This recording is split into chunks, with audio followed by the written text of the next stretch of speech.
Welcome to the Workplace Podcast. We've got an incredible guest today, and I'm really excited for the insights and ideas they'll be sharing. There are so many practical learnings from the conversation that will make a difference to you, your team, or organization.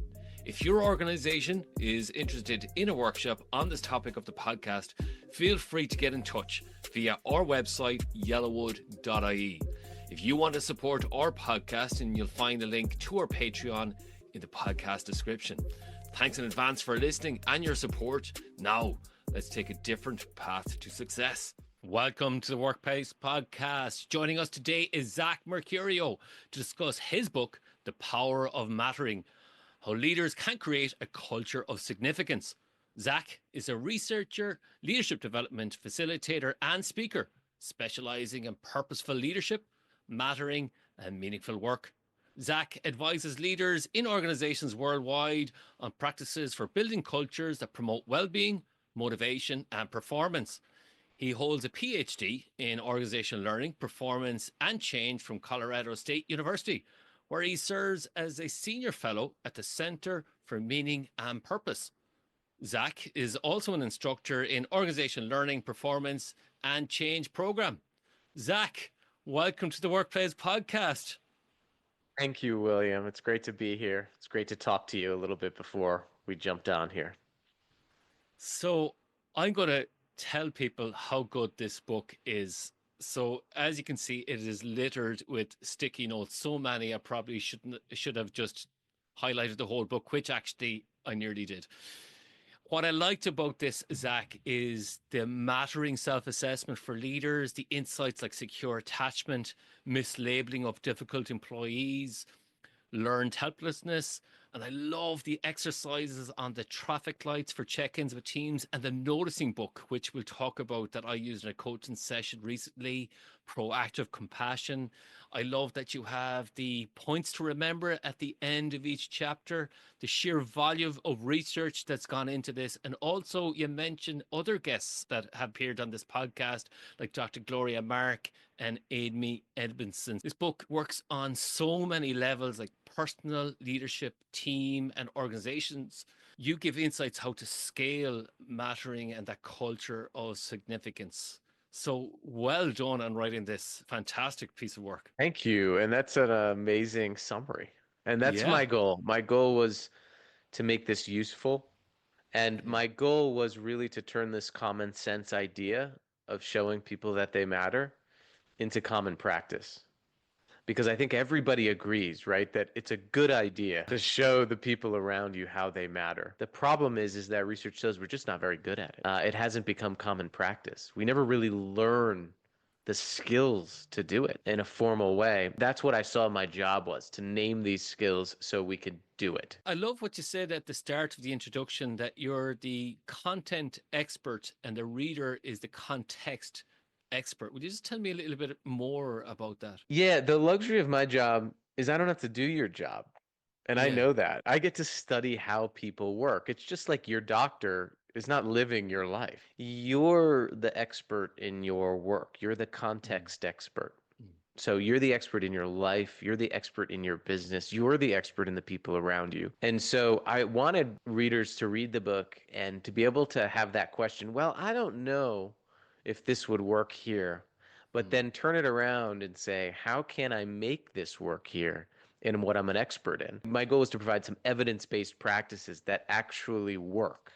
I mean, that science has shown works. And what I wanted the leader to be able to do is say, and what I'm an expert in my people, how can I make this work in my authentic way here? All of the tools, right, are suggestions.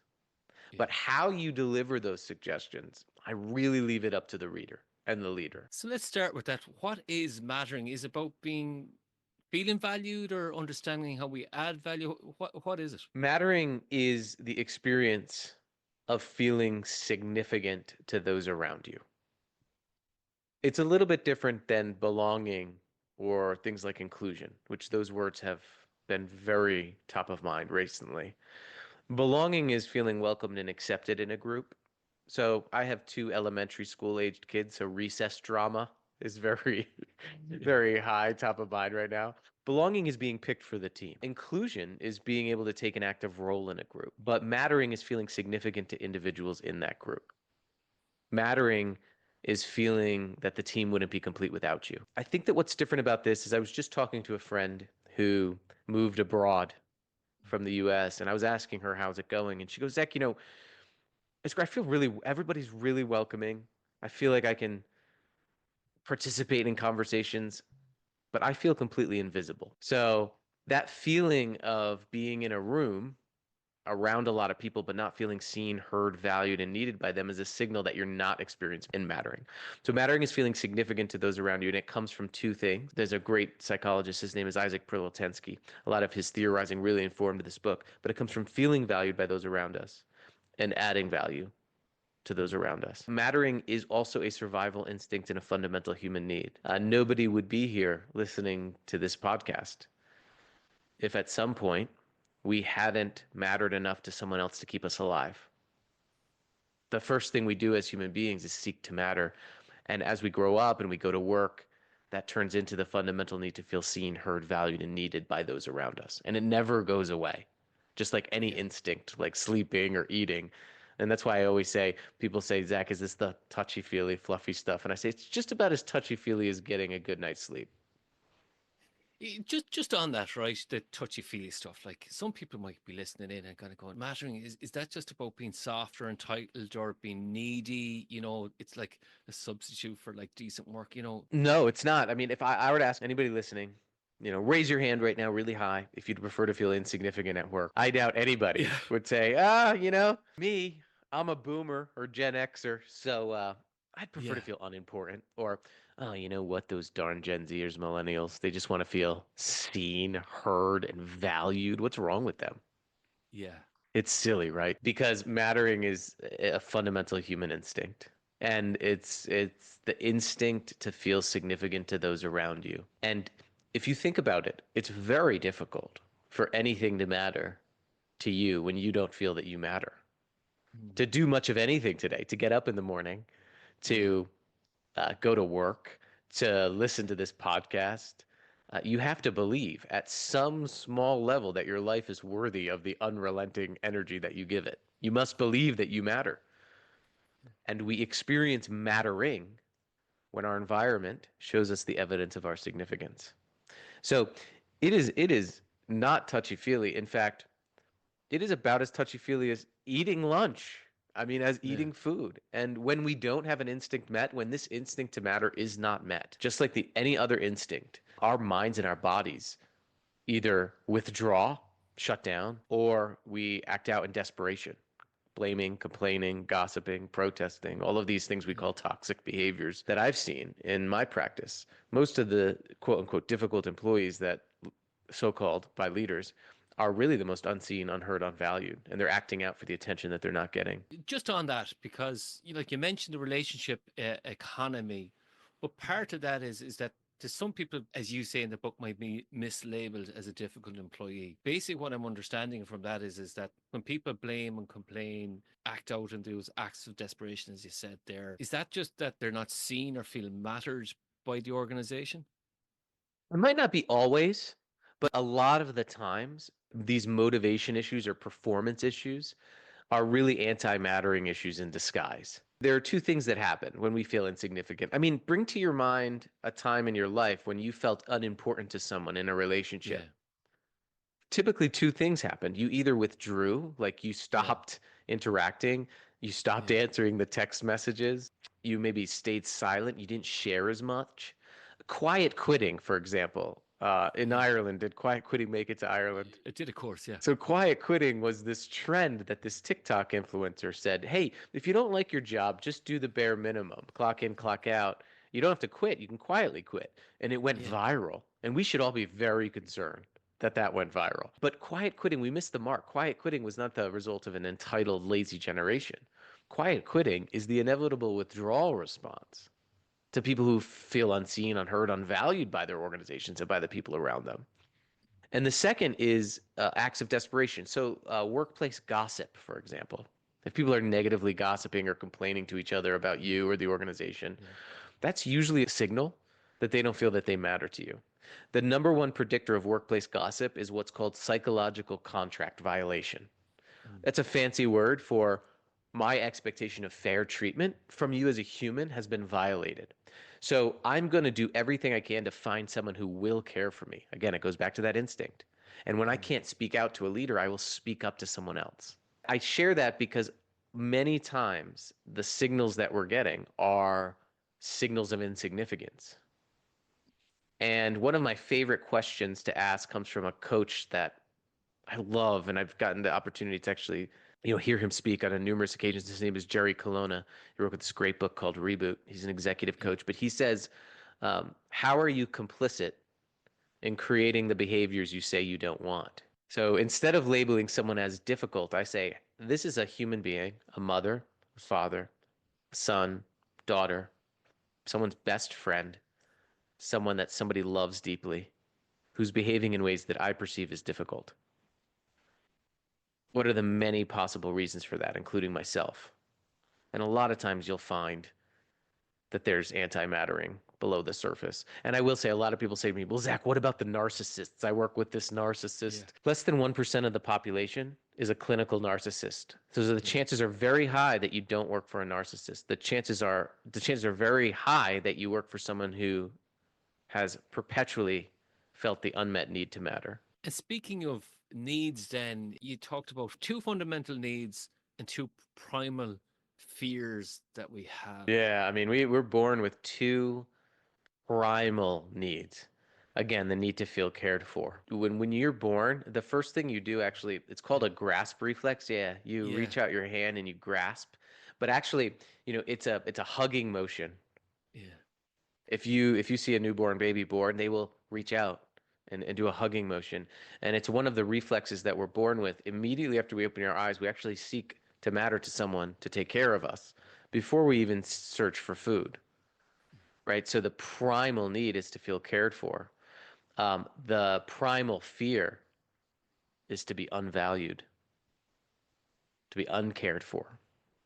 And the second primal need is as we grow up and as we enter into the world and the social world and this world of work, the primal need to be useful, to be helpful to other people, to contribute, to be interdependent, because just as we were reliant on someone to care for us, we're also encoded to care for others, to be that person for someone else. And the primal fear that's associated with that is the fear of being helpless. And what's very concerning is that many people feel helpless in organizations. And it's called learned helplessness. When people experience not mattering, they get signals from the environment that what they say, what they do, what they don't say, what they don't do, doesn't really make much of a difference. And so the environment actually teaches them that they don't matter. It's almost impossible for anything to matter to someone who doesn't believe that they matter. So when someone doesn't believe that they matter, they act like they don't matter. If they act like they don't matter, then why should the organization matter to me, or why should the job matter to me? So unless I'm showing that you matter, then it's that principle of reciprocity, isn't it? That happens. Yeah, and there's a virtuous cycle between these two Mm. aspects of mattering, feeling valued and adding value. We add value because we feel valued. Yeah. It's not the other way around. We shouldn't need to feel valued once we add value, which is the Yeah. traditional mode of rewarding workers, high Mm. performers, right? We give Yeah. them awards, raises, things like that. Yeah. But it's actually the opposite, because that, again, that primal need to feel valued. When we feel valued by a leader, we develop two beliefs that motivate every human behavior. There's two beliefs that we have to move forward as people. One is we have to believe that we're worthy. It's called self-esteem.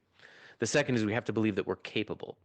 The two most important predictors of that is being in a supportive relationship with someone else and getting verbal reinforcement from someone else. And so I believe that I'm worthy, I believe that I'm capable. So now I have the confidence to add value. Yeah. And once I add value and see the difference that I make and see the evidence of the difference that I make, and my leader helps me see that, the more I feel valued and the more I add value. And that's the upward spiral that organizations create when they invest in this.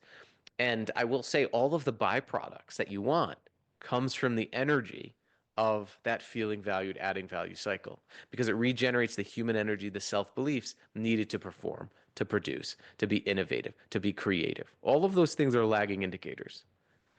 There is no performance, profit, creativity, innovation without human energy.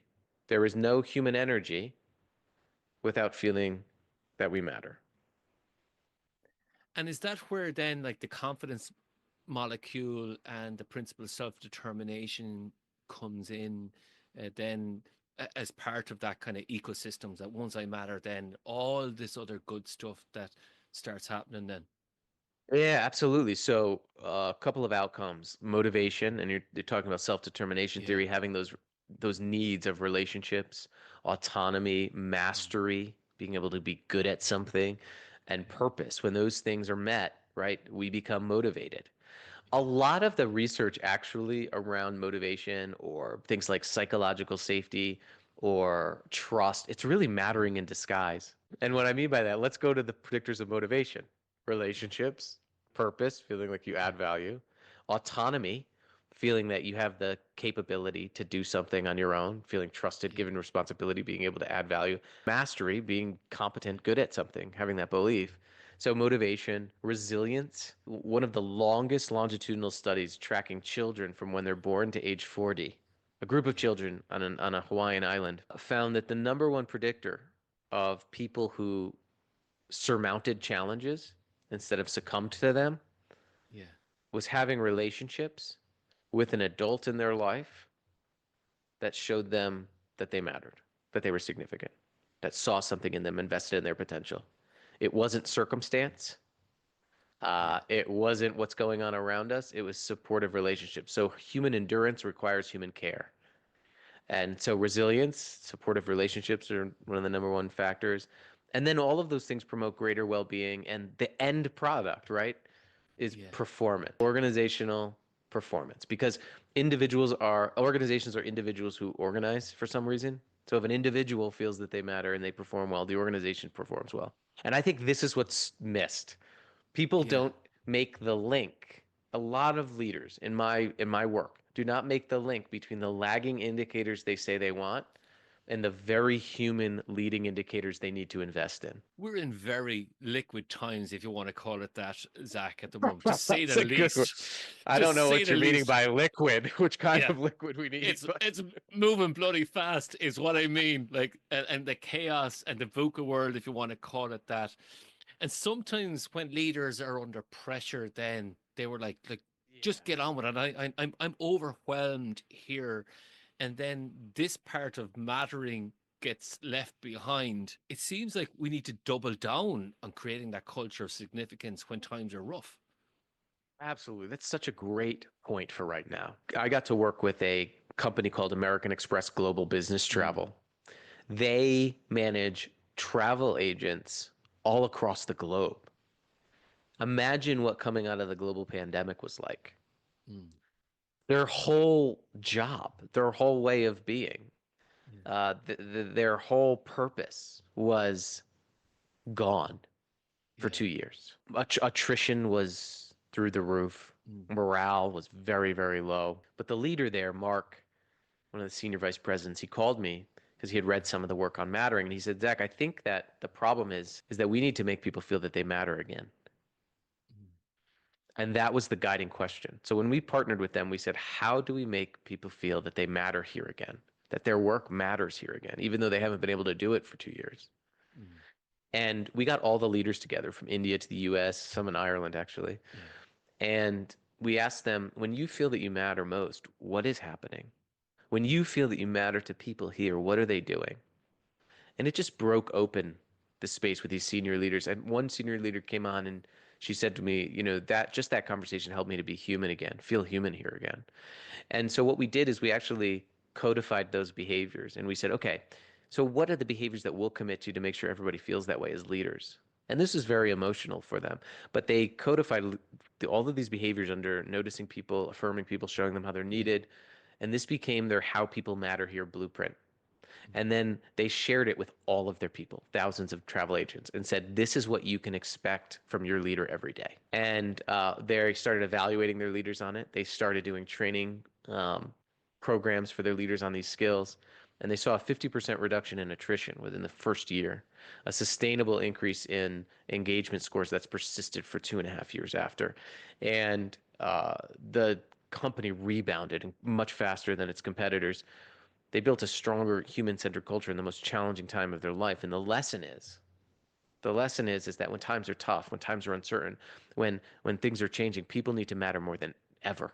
People need to feel that they matter more than ever because there's so many things that are taking their attention away from them mattering. And that's the energy that it takes to carry on. But I wanted to share that story because if you talk about a very difficult challenge and talk about how recentering on really why we're here and who we're doing it with, instead of getting distracted by what we're doing and how we have to do it, um, it can be very powerful to regenerate energy. So you mentioned purpose there. We'll say, for example, I don't feel like my work matters, or I don't have a sense of purpose at work. Like, how does a leader handle that with an employee? Well, you have to look local because purpose is the reason for which something exists, Mm. something's use or usefulness.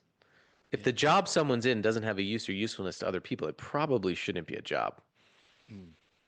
number one. So chances are that there is a use and usefulness to other people. Chances are that that person does come into work every day and maybe they do impact the lives of their coworkers, but they just don't see it. Chances are that that person's small input has a impact on an end user or customer or client that's a real human being living a unique human life, 3, 4, 5 steps removed from the end user. The problem usually is that the leader doesn't give them the indisputable evidence of that significance. So I'll give you an example. I work with this facilities management crew. They work with some Yeah. of our national parks in Yeah. very inhospitable places. These crews have to go in and clean the buildings, build the buildings, create trails, very difficult Yeah. conditions. High turnover, actually, pretty low morale, pretty Yeah. low pay. And one of the leaders I worked with had very high morale on his team, and he had a very simple practice. On Fridays, he would send them pictures that he took of visitors using the bridges they repaired, a shorter line for the bathrooms that they had because they opened a new bathroom, people Yeah. going into a visitor center over a repaired path. And he wrote on the email, all he wrote is, look what you did this week. That's it. He gave them the indisputable evidence of their significance. So I advocate for leaders to show people the impact they make to the next person over, to them as a leader. Why do you rely on that person? And show them regularly. Um, and I've worked with plumbers, janitors, people cleaning the airplanes when they park, CEOs, finance executive, accountants that don't like their jobs. I've worked with people in the army, and I have never found a job that didn't have purpose. The problem is the purpose wasn't out there waiting to be found. It was usually right where the person was waiting to be acknowledged. Especially we spend a third of our lives at work. I think that's really important. Which brings me to the going back to that relationship economy, because that's what where the future is at. And then that brings me then to the NAND model, which is noticed, affirmed, and needed. Can you just explain that to us? Because I think you kind of alluded to it now, what the NAND model Yeah, is. a couple of things that have happened. One is since the 1960s, we've called these skills to care for other people soft. Yeah. And the problem is that whenever we call something soft or simple, we're susceptible to an overconfidence bias. Our brain actually devotes less energy to whatever it is. We actually approach it with less rigor. So by calling these things soft skills, we've actually primed ourselves for a collective overconfidence bias Yeah. to think we're better at these things than we are. Easy to cut a training on soft skills, not very easy to cut a training on safety compliance, right? Because we've seen these things as soft, so we invest less energy into them. The second thing that has happened is that we've used our phones to communicate with each other in short transactions for the last 25 years, which has allowed us to get out of social situations in which we learn the very skills that we need to make the people feel that we matter. You give me some bad news, I can send you a thumbs down emoji and just say, sorry to hear that, and I've done my duty. I've done my relational duty. I don't actually have to sit with you and Yeah. understand what you're going through and show compassion and listen. And so the less we've used those skills, the less proficient we've gotten at them at a time when we need them most. So what we tried to do is think, okay, how do we relearn these skills? Well, the first thing we have to do is be able to name them. So we asked hundreds of people, then thousands of people, when your leader makes you feel that you matter, what are they doing? And there were three behaviors. Their leader notices them, they truly see and hear them, they affirm them, they show them how their unique gifts make a unique difference, which is different than appreciation, which is showing gratitude Yeah. generally for who someone is, or recognition, which is showing gratitude for what someone does. Affirmation is showing someone how their uniqueness makes a unique difference.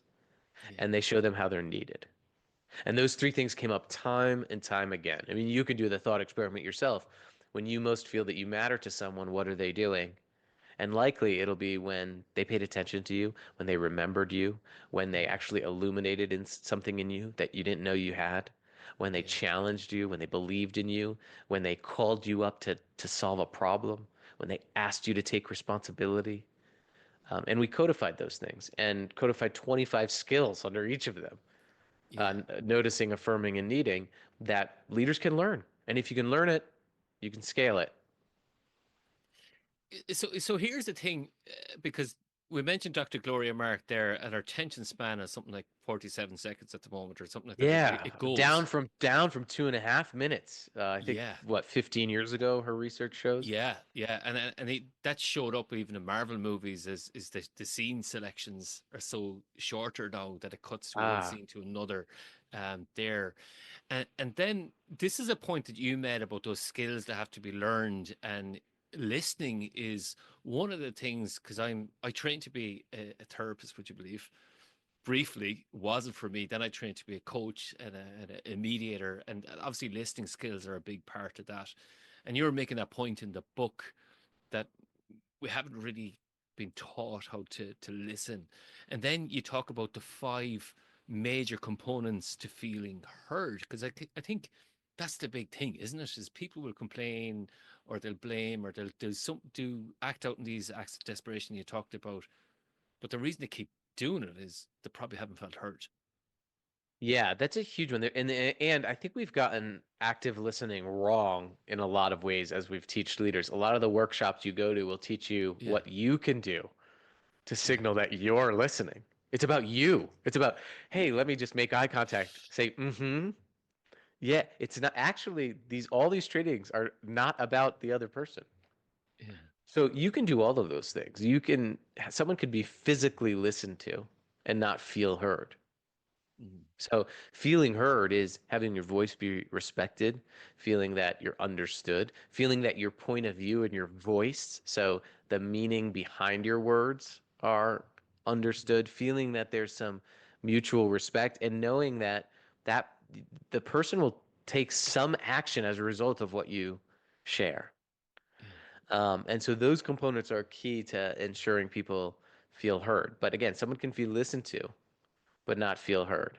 I love this. There's a sociological concept called a voice.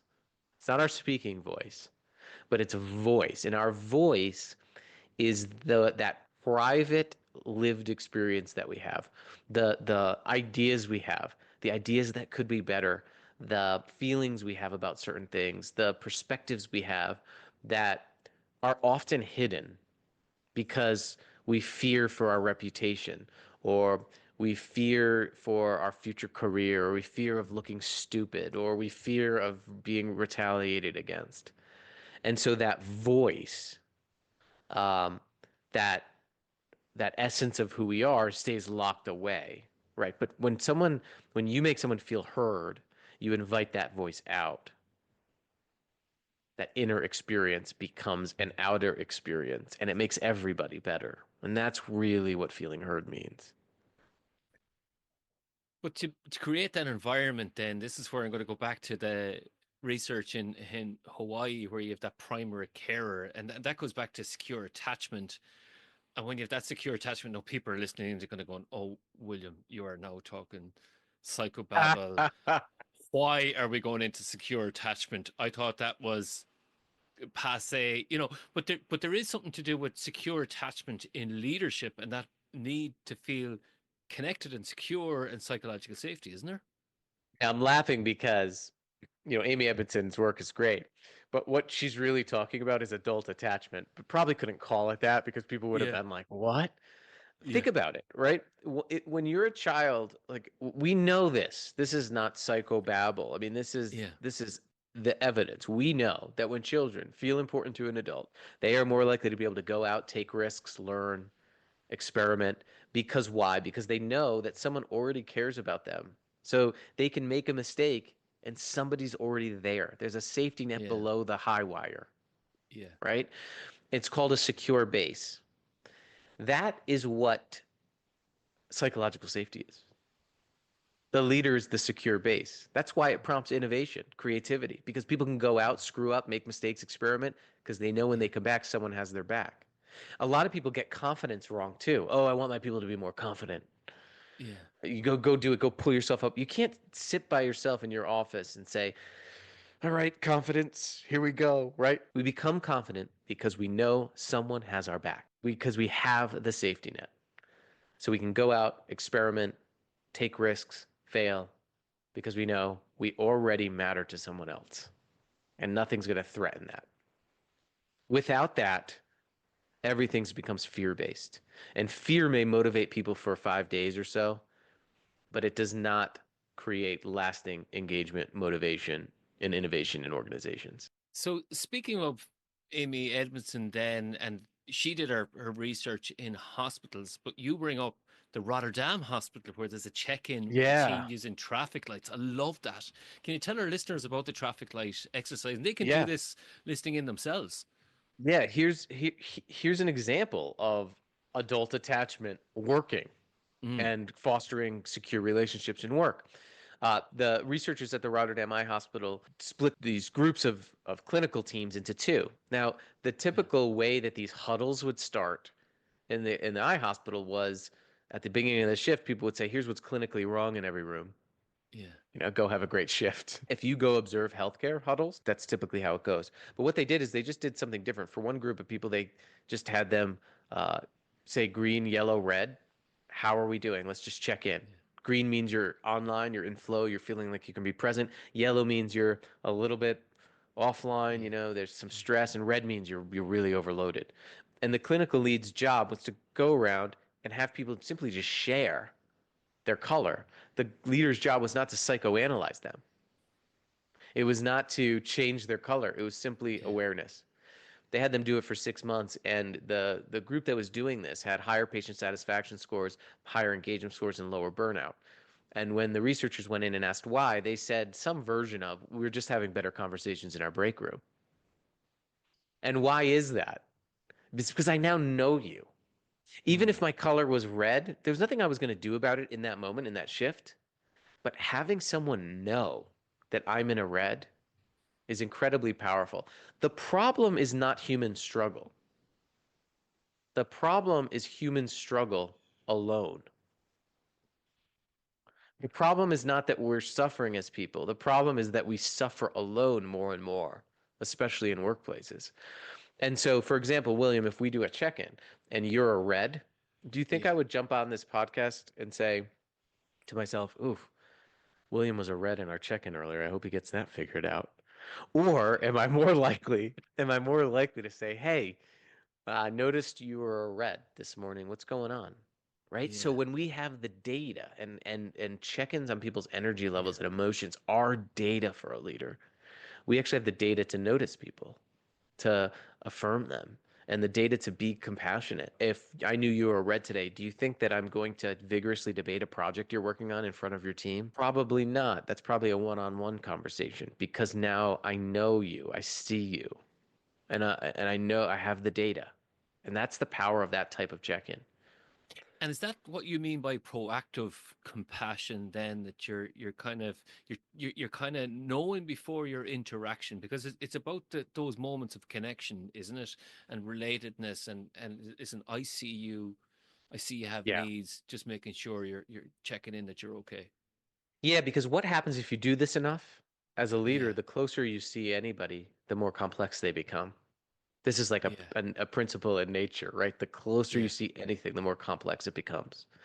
And so a lot of people say to me, Zach, well, I don't want to do this. I don't want to open a can of worms. And Yeah. I always say, well, the worms are in the can. So already, whether Yeah. you just don't have the, you don't know, you can't do anything about it because you haven't Yeah. invited it out. So what happens is over time, the leader will start to notice trends. You'll start Yeah. to notice that maybe a person is always in the red. And that requires a different conversation. Or you might notice that there's a particular time of the year. There's a Yeah. particular time in the quarter. There's a particular time in a project cycle. Whereas Yeah. before you might say to your people, "Oh, that's just the industry, buck up," or Yeah. that's just how it is this time of year, or everybody's overloaded. Yeah. You could now say, "Oh, I've been noticing as a leader that my people's energy gets sapped sort of mid-quarter when maybe the numbers are low." Proactive compassion is saying, "What can I do? What resources do I have? What actions can I take to alleviate that struggle when I see it happening?" So I'm going to pause you here, Zach. Right, take a big slug of your drink there. This is going to be a doozy. All right. So I'm listening in. I've got 30 employees. I have to sit down and think about 30 people. You want me to sit down and actually bloody notice all 30? Come on. Yes, but what you're thinking about is you're thinking about this as a program. What Mm, I mean by that is you're thinking about this right now probably as, I got to do some structured one-on-one meeting. I yeah. got to add more to my plate. And this is not that. Yeah. This is about optimizing the interactions you already have.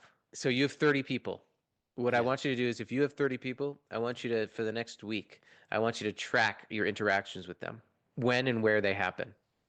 Are they via email? Do they happen in Yeah. passing? You don't do anything yet. You don't have to do anything about it yet. Mm, And then after you track them, I just want you to write it down. This will help you a lot because you'll see where your connections are. And then I want you to just write down for each interaction, is this a transactional interaction? Am I just asking for an update, asking for something? Or is it an interaction to check in on how the person is? And what I invite you to do is when you see those interactions, how can you make the interactions you already have more transformational by incorporating, for example, a check-in or asking better questions instead of how are you today? How's it mm, going? You could ask, hey, what is your attention today? mm. What have you been thinking about most today? What are you struggling with? How can I help?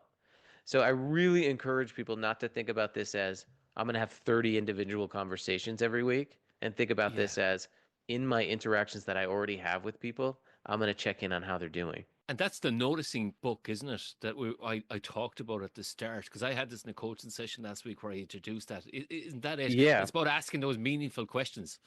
Yeah. So I had a leader with, she was in a fast-paced distribution center. She has 20 employees.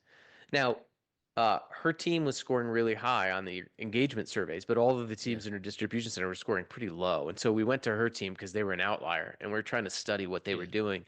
And they just said, it's our leader. She just gets us. We do anything for her. And so I naturally asked her, I said, what do you do? And she goes, Zach, 3 years ago, I realized I was having trouble paying attention to the people and their details of their work and their life and all the things they talked about, complained about. Yeah. And she said, I started writing their names down in this notebook. And she pulls this moleskin notebook out. She had a pile of them. And she goes, I write down my team members' names. And then I write down just one thing I heard them talk about or complain about, they were nervous about, maybe even that their kid was starting a new sport. And then Yeah. I write it down on Friday.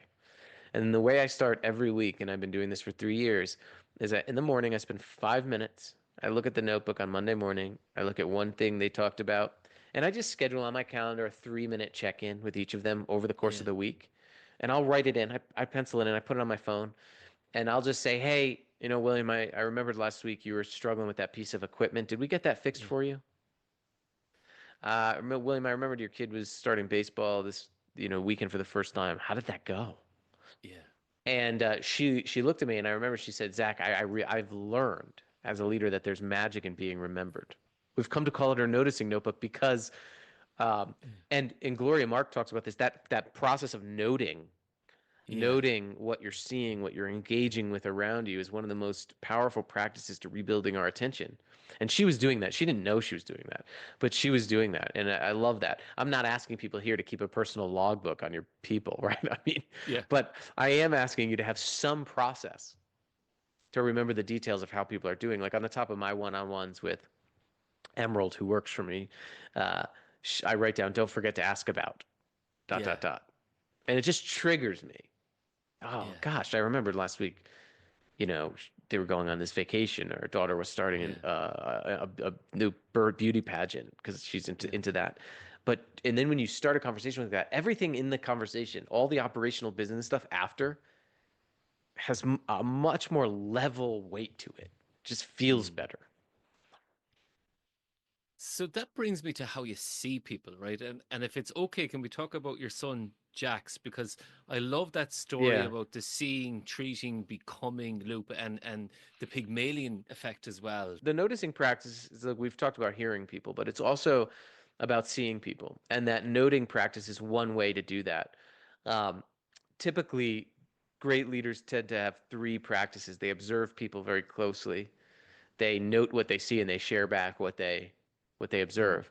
But it's very important as you go into this and you start doing this that you really investigate how you see people. Mm. So, for example, my son Jax, he has a genetic condition that he was born with a facial difference. His eyes are a little bit smaller than Okay. normal. He doesn't have eyelid muscles, so it's difficult for him to open his eyes. He's had multiple surgeries, so he looks different. And a lot of kids have, called him weird or stared at him.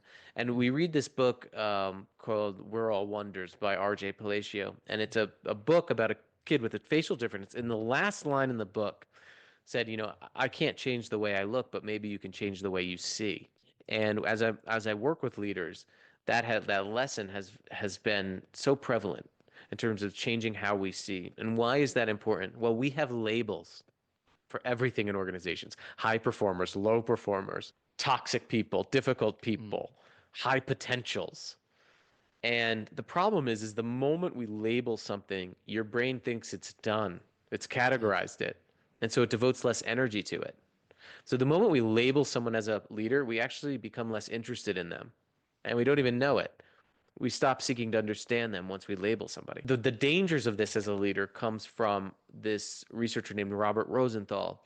And it's a very difficult study to hear about, but it's foundational. It's important for leaders to hear.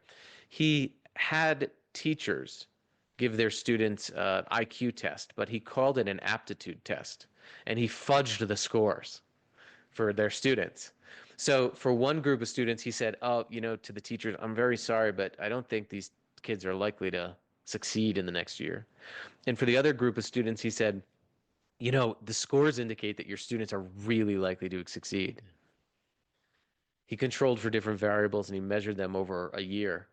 And the groups whose teachers was told they weren't going to succeed scored lower on an objective IQ test after a year. And the group that was told they were going to succeed, again, controlled, randomized trial study, had higher IQs. This has been replicated in almost 300 different settings, from offices to doctors' offices. For example, if I tell a doctor, hey, William is very sensitive to pain, and then William comes in, he's much more likely to underdiagnose you than if I don't say that. Because how we see people is how we treat them. How we treat Yeah. them is who they become Mm. to us and themselves. So if you see someone as difficult, you're going to treat them as an issue to be dealt with. They're going to feel like an issue to be dealt with.